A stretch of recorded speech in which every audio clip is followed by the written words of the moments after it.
মোমেনদের উল্টা। মোমেনদের হলো জিহাদের নাম শুনতে তাদের কলিজার মধ্যে ফুর্তি আসে। তার কারণ হচ্ছে জিহাদের ময়দান হচ্ছে এমন এক ময়দান, আল জান্নাতু তাহতা যিলালিস সায়ুফ, বেহেশত হচ্ছে তরবারির ছায়াতলে। এই রাস্তায় যদি মরতে পারি, জীবনে তো বহুত গুনাহ করছি, বেহেশতে যেতে পারবো কিনা আল্লাহই জানে, কিন্তু এই একটা পথ, এইখানে যদি জানটা দিতে পারি বিনা হিসাবে আল্লাহর জান্নাতে চলে যেতে পারবো। আর শাহাদাতের মত হচ্ছে পিঁপড়ায় কাটার যন্ত্রণার চাইতে বেশি কিছু না। মোমেনদের দিলের জন্য খুশি হয়, আর ওদের দিল দারুণ কষ্ট তারা পেতে থাকে। এদের অবস্থা হচ্ছে যেখানে দ্বীনের কথা হয় সেখানে তারা চুপ করে বসে কথা শোনে, আর যখন দ্বীন ইসলামী আন্দোলনের কথা আসে, জিহাদের কথা আসে, তখন তারা খুব ভয় পায়া এদিক ওদিক তাকায়। কোরআনে কারিমে ওদের এই চরিত্র সম্পর্কে বলা হয়েছে, ওয়াইযা মা উনজিলাত সূরাতুন নাযারা বা'দাহুম ইলা বা'দিন হাল ইয়ারাকুম মিন আহাদিন সুম্মা ইনসারাফু। এরা কোরআনের আয়াত যখন নাজিল হয় তখন একজন আরেকজনের দিকে তাকাতাকি করে, কি জানি আমাদের ব্যাপারে কোনো আয়াত নাজিল হয়ে পড়ে নাকি, অথবা জিহাদের ব্যাপারে কোনো আয়াত নাজিল হয়ে পড়ে নাকি। কেউ দেখে নাকি এই সব এদিক ওদিক তাকাই আসতে এই জায়গা থেকে কেটে পড়ে, যে আমাদের চরিত্রই তো বর্ণনা করা হচ্ছে, কাজী এখন আর বসা ঠিক না, আস্তে করে কেটে পড়ার জন্য চেষ্টা করে। এটা হলো মুনাফিকদের আর একটা চরিত্র। এরা এইভাবে করে নিজেদের চরিত্রকে প্রকাশ করে ধরা পড়ে, এবং ইসলামের সবচাইতে মারাত্মক ক্ষতি এই মুনাফিকরা চিরকাল করেছে। আল্লাহ রাব্বুল আলামিন বলেন, মুনাফিকদের ব্যাপারে মুসলমানদের বিপদ হলে তারা দারুণ ভাবে খুশি হয়, আর মুনাফিকদের চরিত্র হলো মুসলমানদের উপকার হলে, ভালো হলে তারা দারুণ ভাবে অসন্তুষ্ট হয়ে যায়। যখন আর আল্লাহ মুমিনদেরকে সান্ত্বনা দেন, মুমিনদেরকে আল্লাহ পাক সান্ত্বনা দিচ্ছেন মুনাফিকদের ব্যাপারে, কুল লা ইউসিবানা ইল্লা মা কাতাবাল্লাহু লানা ওয়া মাওলানা ওয়া আলাল্লাহি ফালিয়াতাওয়াক্কালিল মুমিনুন। মুনাফিকদের শোনায় দাও, মুমিনদেরকে বলা হচ্ছে তোমরা মুনাফিকদের শোনাও যে তোমরা যে আমাদের ব্যাপারে খুশি হচ্ছ, যে আমাদের বিপদ দেখে, আমাদের চতুর্দিক থেকে বিপদ, মুসলমানদের আর চতুর্দিক থেকে কি বিপদ, এই বিপদ দেখে তোমরা দারুণ খুশি যে মুসলমানেরা এইবার মার খাচ্ছে, ইসলামী আন্দোলন আর কোমর সোজা করে দাঁড়াতে পারবে না, এইবার শেষ, বুদ্ধি কইয়া যে ষড়যন্ত্রের জালে আটকায় দিছি আর মুক্তি হবে না। এই যে তারা খুশি। আল্লাহ রাব্বুল আলামিন বলেন, মুমিনেরা তোমাদের ঘাবড়াবার কোনো কারণ নাই, তোমরা বলে দাও কুল লা ইউসিবানা ইল্লা মা কাতাবাল্লাহু লানা, তোমরা শোনায় দাও যে আমাদের কিছুই হয় না, আমাদের শুধু তাই হয় যা আল্লাহ রাব্বুল আলামিন আমাদের জন্য লিখে রেখেছেন, আমাদের তাকদীরে যেটা আছে ওটাই হবে, এর থেকে বেশি কিছুই হবে না। তিনি আমাদের মাওলা, তিনি আমাদের মনিব, তিনি আমাদের প্রভু, আর সমস্ত মুমিনদের উচিত সেই আল্লাহর উপরই নির্ভর করা। তবে তোমরা জেনে রাখো, তোমরা আমাদের জন্য যে জিনিসের অপেক্ষা করছো, কুল হাল তারাব্বাসুনা বিনা ইল্লা ইহদাইল হুসনাইন, তোমরা আমাদের জন্য যে জিনিসের অপেক্ষা করতেছো, আল্লাহ বলছেন মুমিনেরা তোমরা বলো, তোমরা মুনাফিকদের বলো যে আমাদের ব্যাপারে তোমরা যে জিনিসের অপেক্ষা করছো তার দুটি ভালোর একটি ছাড়া কি, অর্থাৎ তোমরা আমাদের জন্য অপেক্ষা করতেছো আমরা যেন মরে যাই, আমরা যেন শেকস্ত খাই, তো আমরা যদি পৃথিবীতে মরে যাই তাহলে তো আমরা শহীদ হয়ে গেলাম, আর আমরা যদি বেঁচে থাকলাম তো আমরা তো গাজী হয়ে গেলাম। আমাদের ওই যে হাতি মরার মতো আর বাঁচার মতো, হাতি মরলেও লাখ টাকা, বাঁচলেও লাখ টাকা, আমরা মরলে গাজী, বাঁচলে কি শহীদ, কোন দিক দিয়ে আমাদের ঠগ নাই। সুতরাং তোমরা আমাদের জন্য যে জিনিস অপেক্ষা করো তার দুটো ভালোর একটি ছাড়া কি, আর আমরা তোমাদের ব্যাপারে, তোমরা যেমন আমাদের ব্যাপারে অপেক্ষা করতেছো, আমরাও তোমাদের ব্যাপারে আরেকটা জিনিসের অপেক্ষা করছি, ওয়া নাহনু নাতারাব্বাসু বিকুম আইয়ুসিবাকুমুল্লাহু বিআযাবিন মিন ইনদিহি আও বিআইদিনা, আমরাও তোমাদের জন্য অপেক্ষা করতেছি একটা জিনিসের, তোমরা আমাদের জন্য দুটি জিনিস অপেক্ষা করো, আমরাও তোমাদের জন্য দুটি জিনিস অপেক্ষা করছি, তা হচ্ছে তোমাদের শাস্তিটা আল্লাহ নিজে দিবেন না আমাদের হাত দিয়ে দেওয়াবেন, আমরা সেইটার অপেক্ষা করতেছি। ফাতারাব্বাসু ইন্না মাআকুম মুতারাব্বিসুন, সুতরাং তোমরা অপেক্ষা করতে থাকো, আমরা অপেক্ষা করতে থাকি। ব্যাপারটা কোথায় গিয়ে দাঁড়ায় আসো আমরা সকলে তা লক্ষ্য করি। সুতরাং এই মুনাফিকদের এই হচ্ছে চরিত্র, চিরকাল ইসলামের সঙ্গে বিরোধিতা করা, মুসলমানদের সাথে ঠাট্টা বিদ্রুপ করা, এটাই হচ্ছে তাদের চরিত্র। এই চরিত্র দিয়েই তারা ইসলামকে চিরকাল ক্ষতিগ্রস্ত করে এসেছে। রাসূল পাক সাল্লাল্লাহু আলাইহি ওয়াসাল্লাম এই মুনাফিকদের সম্পর্কে বলেছেন যে মুনাফিকরা হচ্ছে ইদা হাদা গাদারা, যখন তারা ওয়াদা করে সে ওয়াদাকে তারা খেলাফ করে, এটা হচ্ছে মুনাফিকদের একটা চরিত্র। তারপরে তাদের কাছে কোনো জিনিস আমানত রাখলে, ইদা উতুমিনা খান, যখন আমানত রাখা হয় সে আমানতের তারা খেয়ানত করে। তারপরে যখন তারা ঝগড়ায় লিপ্ত হয় তখন তারা পরস্পরকে গালাগালি করে, আর যদি তারা কথা বলে কথার মধ্যে কথায় কথায় তারা মিথ্যে কথা বলে, এই হচ্ছে মুনাফিকদের চরিত্র। এরপরে মুনাফিকরা শুধু রুজি রুটি আর পেট নিয়েই তারা ব্যস্ত থাকে। মুনাফিকদের এই চরিত্র কোরআন এবং হাদিসে আল্লাহ রাব্বুল আলামিন স্পষ্ট করে মানুষের সামনে তুলে ধরেছেন, যাতে করে আমরা মুনাফিকি চরিত্র থেকে রক্ষা পেতে পারি। এই মুনাফিকদের সম্পর্কে সর্বশেষ কথা, আল্লাহ রাব্বুল আলামিন যেহেতু মুনাফিকরা ইসলামের সবচাইতে বেশি ক্ষতি করেছে, সেই জন্য আল্লাহ রাব্বুল আলামিন নবীকে বলেছেন যে আপনি যদি এদের ব্যাপারে ইস্তাগফির লাহুম আও লা তাস্তাগফির লাহুম ইন তাস্তাগফির লাহুম 70 মাররাতান ফালান ইয়াগফিরাল্লাহু লাহুম, আপনি যদি এদের জন্য ক্ষমা চান, আর ক্ষমা আপনি নাই চান, এমনকি 70 বারও যদি আপনি মুনাফিকদের জন্য আমি আল্লাহর কাছে ক্ষমা প্রার্থনা করেন, আমি আল্লাহ রাব্বুল আলামিন মুনাফিকদেরকে ক্ষমা করে দেব না। মুনাফিক হচ্ছে চরমভাবে ক্ষতিগ্রস্ত, দুনিয়াও ক্ষতিগ্রস্ত হবে, আখিরাতেও তারা ক্ষতিগ্রস্ত হবে। আল্লাহ পাকের কত বড় কথা যে কিয়ামত পর্যন্ত মুনাফিকদের জন্য হুজুর সাল্লাল্লাহু আলাইহি ওয়াসাল্লামকে বলা হচ্ছে যে 70 বারও যদি তাদের জন্য আপনি আমার কাছে ক্ষমা চান, আমি মুনাফিকদেরকে কখনো ক্ষমা করব না। সুতরাং আমাদেরকে বুঝতে হবে মুনাফিকের চরিত্র সবচাইতে নিকৃষ্ট চরিত্র, আর এই চরিত্রে আল্লাহ পাক সবচাইতে বেশি অসন্তুষ্ট হন।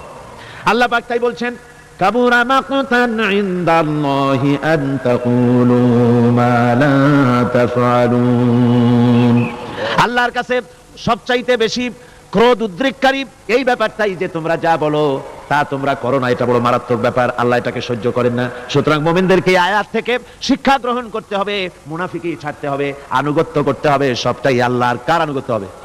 আল্লাহ এবং রাসূলের আনুগত্য জীবনের সকল ক্ষেত্রেই করতে হবে। এটাই মুসলমানদের জন্য ঈমানের সবচেয়ে বড় দাবি। তারপরে রব্বুল আলামিন বলেন, ইন্নাল্লাহা ইউহিব্বুল্লাযীনা ইউকাতিলুনা ফি সাবিলিহি সাফফান কাআন্নাহুম বুনিয়ানুম মারসুস। আল্লাহ পাক বলছেন, আল্লাহ নিশ্চয়ই ভালোবাসেন সেই সব লোকদেরকে যারা কাতারবন্দী হয়ে আল্লাহর রাস্তায় লড়াই করে, সীসা ঢালা প্রাচীরের মতো ইস্পাত কঠিন দৃঢ় হয়ে যারা কাতারবন্দী হয়ে সুসংবদ্ধ হয়ে আল্লাহর জন্য যারা লড়াই করে। এখানে বলা হচ্ছে যে লড়াইটা হবে আল্লাহর জন্য, সংগ্রাম হবে কার জন্য? ইউকাতিলুনা ফি সাবিলিহি। লড়াই কিন্তু লড়াইটা কখনই দেশ দখল করা, তা আবার মানুষের তৈরি করা আইন কানুন প্রতিষ্ঠার জন্য দেশ দখল করার সংগ্রাম, মানুষের তৈরি করা মতবাদকে প্রতিষ্ঠা করার সংগ্রাম, এই জাতীয় যত রকমের সংগ্রাম আছে, যত রকমের জিহাদ আছে, এই সমস্ত সংগ্রামকে, লড়াইকে ইসলাম জায়েজ করে না। এগুলি মুসলমানদের জন্য একদম নিষিদ্ধ। মুসলমানরা লড়াই করবে কেবলমাত্র আল্লাহর রাস্তায়, ফি সাবিলিহি, জিহাদ ফি সাবিলিল্লাহ, ওয়া তুজাহিদুনা ফি সাবিলিল্লাহ। লড়াই হবে কার পথে? সবে চিল্লায় বলেন, লড়াই কার পথে? লড়াই কি? জিহাদ কি? জিহাদ এই নয় যে আপনি লাঠি ঠেঙ্গা নিয়ে তারপরে বাইর হবেন আর হিন্দু খ্রিস্টান যেখানে পাবেন সমানে মারিয়া শেষ করে ফেলাবেন, এর নাম জিহাদ নয়। জিহাদ হচ্ছে আল্লাহর রাস্তায় সংগ্রাম করা, লড়াই করা। সেই লড়াইটা কি? যে কোনো উদ্দেশ্যকে সফল করার জন্য প্রচেষ্টা চালানো, প্রাণান্তকর প্রচেষ্টা চালানো, ওই প্রচেষ্টার নামই হচ্ছে কি? জিহাদ। সুতরাং এই জিহাদটা হবে আল্লাহর রাস্তায়, সংগ্রাম হবে আল্লাহর রাস্তায়। কি উদ্দেশ্যে? দ্বীন প্রতিষ্ঠার উদ্দেশ্যে।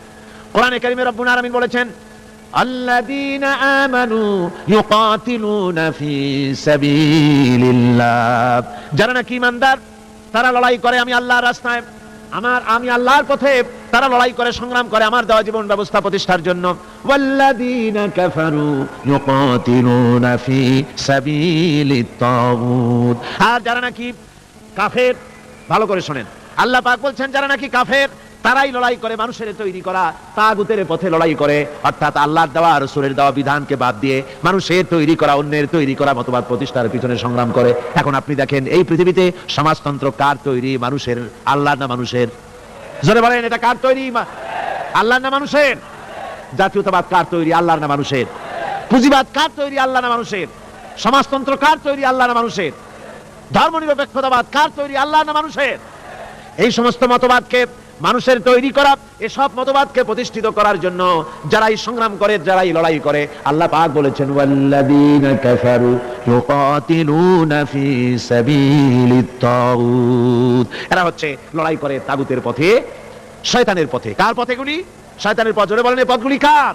শয়তানের পথ। যারা মুমিন তারা লড়াই করবে আল্লাহর পথে। সুতরাং লড়াই হতে হবে সব সময় আল্লাহর পথে, আর সেই লড়াই বিচ্ছিন্ন ভাবে নয়, কাতারবন্দী হয়ে সুসংহত সাংগঠনিক প্রক্রিয়ায় সুশৃঙ্খল ভাবে সাংগঠনিক ফয়সালা সিদ্ধান্তকে মেনে নিয়ে আমিরের হুকুমকে অনুসরণ করে ঐক্যবদ্ধভাবে যদি লড়াই হয়, সে লড়াইয়ে বিজয় আসবে আল্লাহর পক্ষ থেকে। বিচ্ছিন্ন ভাবে নয়, ঐক্যবদ্ধভাবে কাজ করতে হবে।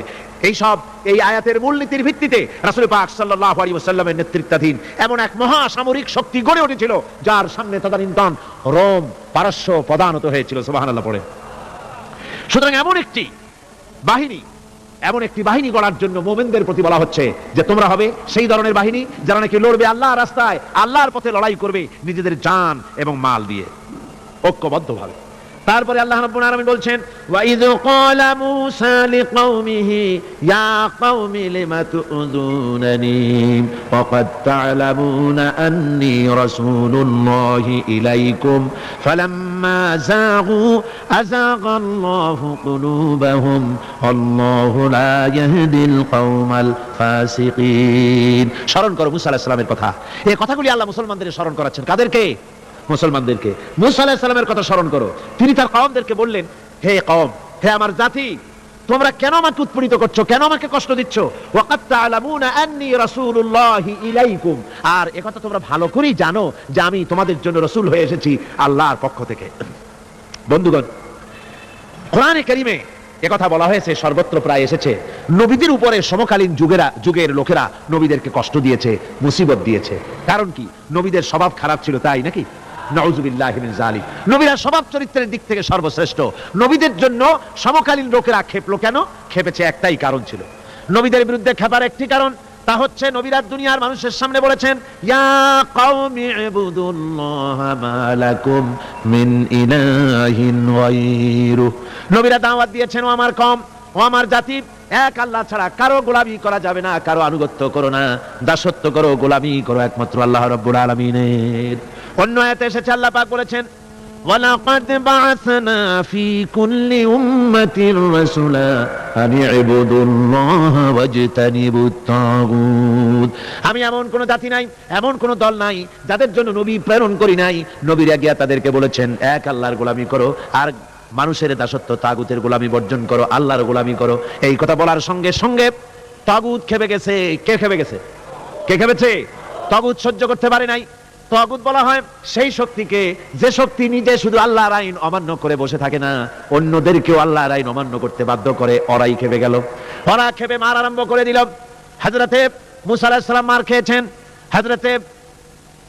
হযরতে মূসা আলাইহিস সালাম, হযরতে ঈসা আলাইহিস সালাম, ইব্রাহিম আলাইহিস সালাম, নূহ আলাইহিস সালাম, এমন কোন পয়গম্বর আছেন যিনি মার খান নাই? কোরআনে কারীম বলা হচ্ছে, ইয়া হাসরাতান আলাল ইবাদ মা ইয়াতিহিম মির রাসূলিন ইল্লা কানু বিহি ইস্তাহজিউন। আফসোস বান্দার উপরে, এমন একজন রাসূল পাঠাই নাই যার সঙ্গে সমকালীন যুগের লোকেরা ঠাট্টা করে নাই, বিদ্রুপ করে নাই, পাগল বলে নাই। এমন একজনও পাঠাই নাই। যাকেই পাঠিয়েছি তার সাথে সমকালীন লোকেরা ঝগড়া বিবাদ করেছে, মারধর করেছে, অত্যাচার করেছে।